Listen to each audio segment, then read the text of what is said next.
नमस्कार दर्शक बंधु शुभ सकाळ। आज हूँ 8 तारिख जून मास गुरुवार। आज मुझे आपण पाखक ओडिशा तथा देश विदेशर किसी बछा बछा गुरुत्वपूर्ण खबर नहीं कर जो खबर गुड़ी आपने जाना निहा जरूरी। तेरे एमध्य आज सुना दर, पेट्रोल दर, कालिया योजना, पीएम किसान योजना, श्रम कार्ड, राशन कार्ड और आज पाणीपाग, कोरोना अपडेट और आहरी बहुत सारा खबर रही से भिडियो शेष पर्यटन देखु। ता सहित आप न्यूज को क्यों जिले देखुं आम कमेंट मध्यम जनातु और चैनल नुआ कर आसते दयाकोरी चैनल टी एवं सब्सक्राइब कर दिंतु। पाखरे आसुवा बेल आइकन को प्रेस कर रखु जहाँफल एभली गुरुत्वपूर्ण खबर आसिले आपण सर्वप्रथम नोटिफिकेशन जरिए पाई पारिबे। तो डेरी नक चलतु आज खबर उपर नजर पकेबा। आज प्रथम खबर, केंद्र सरकार आपण झील को देउछंती 15 लाख टंका पाठपढ़ा सह बह खर्च करें। स्टेट बैंक ऑफ इंडिया तरफ देशर महिला मानों ପାଇଁ एक विशेष सुविधा उपलब्ध कराई। इस स्कीम अनुसार झील मानक 15 लाख टंका प्रदान कराई थाए। तेबे एभली एक सुविधा को आपण झीर पाठपढ़ा किंबा बह कार्य में विनियोग करें। स्टेट बैंक ऑफ इंडिया पक्षर जारी होता है स्पेशल स्कीम जरिए सुविधा मिल पार।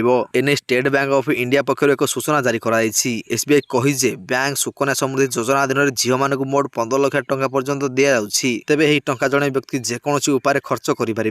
झीर पाठपढ़ा हो कि बह कार्य लगे पारे। तो दर्शक बंधु चलतु नजर पकेबा परवर्ती खबर उपरे। 25 वर्षर रेकर्ड भांगी पारे कांग्रेस। राजस्थान में 500 टंकार गैस सिलिंडर। राजस्थान विधानसभा निर्वाचन को मात्र अल्प किछि मास बाकी थिया बेले राजस्थान में गेहलोत सरकार सोमवार दिन 15 लाख परिवार 500 टंकार गैस सिलिंडर सुविधा आरंभ कर 60 कोटी टंकार सब्सिडी देइछंती। विशेषज्ञ माने विश्वास करुछन जे राजस्थान में कांग्रेस 500 टंकार गैस सिलिंडर देवा सह आरंभ करथिया अन्य कल्याणकारी योजना एक गेम चेंज होई पारे। कांग्रेस राजस्थान में 25 वर्षर रेकर्ड भांगी पारे। तो दर्शक बंधु चलतु नजर पकेबा परवर्ती खबर उपरे। गाड़ी रे तेल पकाया पूर्व जानतु आज पेट्रोल एवं डीजेल मूल्य। आज 23 जून 8 तारिख एवं दिनटी गुरुवार। आज पेट्रोल एवं डीजेल मूल्य रे विश्व साधारण लोकों भल एक रिलीफ खबर अच्छी। भारतीय तैल मार्केटिंग कंपानी गुड़ी आज पेट्रोल एवं डीजेल मूल्य प्रकाश कर आज भी कौन परिवर्तन होना। देशर मेट्रोल पेट्रोल डीजेल मूल्य बर्तमान दिल्ली में पेट्रोल लिटर में 96 टंका 72 पैसा रही और डीजेल दर 99 टंका 62 पैसा रही। मुंबई में पेट्रोल लिटर पिछा 106 टंका 31 पैसा एवं डीजेल लिटर पिछा 94 टंका 27 पैसा रही। तो दर्शक बंधु चलतु नजर पकेबा परवर्ती खबर उपरे। खोलिबो हीराकुद गेट। महानदी अववाहिकार समस्त जिलापाल को चिठी। जून पहलू जेकोसी मुहूर्त में हीराकुद जलभंडार बन्या जल छड़ा जापे। जुलाई 1 तारिख सुधा जलभंडार 995 फुट और अगस्ट 1 तारिख सुधा 590 फुट पानी रहिबा कथा। किंतु वर्तमान हीराकुद जलभंडार रही 603 फुट जल। तेणु बलगा जल को महानदी में छाड़ी जलभंडार को फांका रखिबे डैम कर्तृपक्ष। तेणु स्थिति को दृष्टि रखी जेकोसी मुहूर्त में जल निष्कासन करा जाओ बोली कहते डैम कर्तृपक्ष। एने महानदी अववाहिकार समस्त जिलापाल को पत्र लिखिछंती। गेट खोलिबार 2 घंटा आगरु सायरन बाजिबो। गेट खोलिया समय महानदी भितर जेपरि केही चल प्रचलन हेबे किंबा गाई गोरु जेपरि विचरण न करिवे सेथि प्रति ध्यान दिया जायछि। तो दर्शक बंधु चलंतु नजर पकेबा परवर्ती खबर उपरे। बढ़िला सुना दर। 10 ग्राम को एबे एतिकी टंका रहिछि। सुना दर एबे वृद्धि पाइछि। 10 ग्राम सुना दर राजधानी दिल्ली रे 60,775 टंका रे बिक्री हेउछि। मात्र रूपा दर किलो प्रति 50 टंका ह्रास पाइछि। मंगलवार रे राजधानी रे सरपा और सुना गहना बजार रे सुना दर प्रति 10 ग्राम 375 टंका वृद्धि पाइथिला। एचडीएफसी सिक्योरिटी अनुसार अंतर्राज्य बजार सुना दर वृद्धि पाउथिबारु देश में सुना दर वृद्धि पाइछि। पूर्व सुना दर 60,400 टंका रहिथिला। अंतर्राज्य बजार सुना दर प्रति आउंस 1956 अमेरिक डॉलर रहिछि। रूपा दर आउंस परी 23.43 अमेरिक डॉलर रहिछि। तो दर्शक बंधु चलंतु नजर पकेबा परवर्ती खबर उपरे। अरब सागर रे भीषण बात्यार रूप नेला विपर्यय। 24 घंटा रे भीषण बात्यार रूप नेबा संभावना। 19 परे ओडिशा छुई पारे मौसुमी। अरब सागर रे भीषण बात्या रूप नेछि बात्या विपर्यय। एबे एहा उत्तर दिगरे निजर गतिपथ बजाय रखिबो। आगामी 24 घंटा मध्य आहरी घनीभूत होई एक अति भीषण बात्यार रूप नेबा संभावना रही।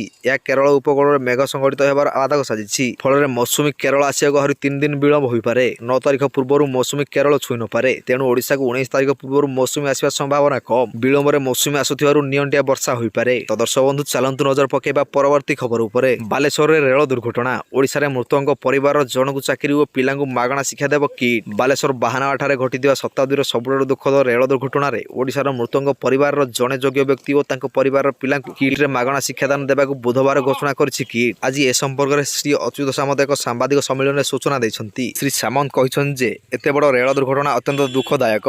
एही दुर्घटना रे मृत्युवरण करथिया परिवार दुःख आमे लाघव करि न पारिले मध्य सेमानो किछि सहाय्य करि पारले आमे निजौ धन्य मन करिवु। पूर्वरु विभिन्न दुर्विपाक समय रे किट और कि साधारण लोकଙ୍କୁ बहुत सहायता करथिले। कोविड समय रे मध्य किट शताधिक छात्रछात्री को मागणा शिक्षादान सह ଲକ୍ଷାଧିକ ଲୋକଙ୍କୁ ସାହାଯ୍ୟ କରିଥିଲା। ତ ଦର୍ଶକ ବନ୍ଧୁ ଚାଲନ୍ତୁ ନଜର ପକାଇବା ପରବର୍ତ୍ତୀ ଖବର ଉପରେ। ବାବା ଭେଙ୍ଗାଙ୍କ ଭବିଷ୍ୟବାଣୀ, ପରମାଣୁ ଯୁଦ୍ଧରେ ସାରା ବିଶ୍ୱ ହେବ ଥରହର, ଏସିଆ ଆକାଶରେ ଛାଇଯିବ ବିଷାକ୍ତ ବାଦଲ। ବାବା ଭେଙ୍ଗାଙ୍କ ଭବିଷ୍ୟବାଣୀ ଗୋଟିଏ ପରେ ଗୋଟିଏ ସତ ହେବାରେ ଲାଗିଛି। ଆମେରିକାର 9/11 ଆକ୍ରମଣ ବିଷୟରେ ଭବିଷ୍ୟବାଣୀ କରିଥିଲେ ବାବା ଭେଙ୍ଗା ଏବଂ ତାଙ୍କର ଆଉ ଏକ ଭବିଷ୍ୟବାଣୀ ସାମ୍ନାକୁ ଆସିଛି। ଏପରିକି 2023ରେ ସେ ବିନା ମୌସୁମୀରେ ପ୍ରବଳ ବର୍ଷା, ଭୂକମ୍ପ, ଝଡ଼ ଏବଂ ଅନ୍ୟାନ୍ୟ ବିପଦକୁ ନେଇ ବହୁ ଭବିଷ୍ୟବାଣୀ କରିଛନ୍ତି। କିନ୍ତୁ ଏବେ ତାଙ୍କର ଯେଉଁ ଭବିଷ୍ୟବାଣୀ ସବୁଠାରୁ ଅଧିକ ଭୟଭୀତ କରୁଛି ତାହା ହେଉଛି ବିଶ୍ୱରେ ପରମାଣୁ ଯୁଦ୍ଧ।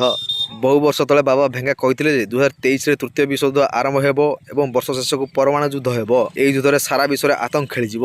ନ୍ୟୁୟର୍କ ପୋଷ୍ଟ ରିପୋର୍ଟ ଅନୁଯାୟୀ ବୁଲଗେରିଆରେ ଏହି ଦୃଷ୍ଟିହୀନ ମହିଳା ଭେଙ୍ଗାଙ୍କର 1996ରେ ମୃତ୍ୟୁ ହୋଇଥିଲା। ତ ଦର୍ଶକ ବନ୍ଧୁ ଚାଲନ୍ତୁ ନଜର ପକାଇବା ପରବର୍ତ୍ତୀ ଖବର ଉପରେ। ବଢି ବଢି ଚାଲିଛି ହରଡ଼ ଡାଲି ଦର, ବର୍ଦ୍ଧିତ ଦରକୁ ନେଇ ଗ୍ରାହକ ଅସନ୍ତୁଷ୍ଟ। ବଢି ବଢି ଚାଲିଛି ହରଡ଼ ଡାଲିର ଦର। ଖୋଲା ବଜାରରେ କିଲୋ ପିଛା 140 ଟଙ୍କା ପହଞ୍ଚି ସାରିଲାଣି। ମାତ୍ର 6 ମାସ ଭିତରେ 40 ଟଙ୍କା ଦର ବଢି ସାରିଲାଣି। ବାରମ୍ବାର ଡାଲି ଦର ବଢିବା ଘଟଣା ଏବେ ଖାଉଟିଙ୍କ ପାଇଁ ଚିନ୍ତାର କାରଣ ପାଲଟିଛି। ଡାଲି ଭିତରେ ସବୁଠାରୁ ଅଧିକ ଚାହିଦା ରହିଛି ହରଡ଼ ଡାଲିର। କଟକ ମାଲ ଗୋଦାମରେ କେବଳ ହରଡ଼ ଡାଲିର ଦୈନିକ 3 କୋଟିର ବ୍ୟବସାୟ ହୋଇଥାଏ। ଦୈନିକ 90 ଟନ୍ର ଡାଲିର କାରବାର ହୋଇଥାଏ। ସୂଚନା ଅନୁସାରେ ଗତ ଜାନୁଆରୀ ମାସରେ ହରଡ଼ ଡାଲିର ପାଇକାର ମୂଲ୍ୟ 100 ଟଙ୍କାରେ ଥିଲା, କିନ୍ତୁ ଏହା ଏବେ ବୃଦ୍ଧି ହୋଇ 140 ଟଙ୍କା ହୋଇଯାଇଛି। ତେବେ ଆପଣଙ୍କ ଅଞ୍ଚଳରେ ହରଡ଼ ଡାଲିର ମୂଲ୍ୟ କେତେ ରହିଛି ଆପଣମାନେ ଆମକୁ କମେଣ୍ଟ ମାଧ୍ୟମରେ ଜଣାନ୍ତୁ। ତ ଦର୍ଶକ ବନ୍ଧୁ ପ୍ରତ୍ୟେକ ଦିନ ସକାଳରେ ଏପରି ଗୁରୁତ୍ୱପୂର୍ଣ୍ଣ ଖବର ଗୁଡ଼ିକ ଦେଖିବା ପାଇଁ ଆମ ଚ୍ୟାନେଲକୁ ସବସ୍କ୍ରାଇବ୍ କରନ୍ତୁ, କାହିଁକିନା ପ୍ରତ୍ୟେକ ଦିନ ସକାଳରେ ଏପରି ଗୁରୁତ୍ୱପୂର୍ଣ୍ଣ ଏବଂ ତାଜା ଖବର କେବଳ ଆପଣମାନେ ଆମ ଚ୍ୟାନେଲ ମାଧ୍ୟମରେ ପାଇପାରିବେ। ତେଣୁକରି ଚ୍ୟାନେଲଟିକୁ ସବସ୍କ୍ରାଇବ୍ କରି ପାଖରେ ଥିବା ବେଲ୍ ଆଇକନକୁ ପ୍ରେସ୍ କରିବା ପାଇଁ ଜମାରୁ ଭୁଲନ୍ତୁ ନାହିଁ।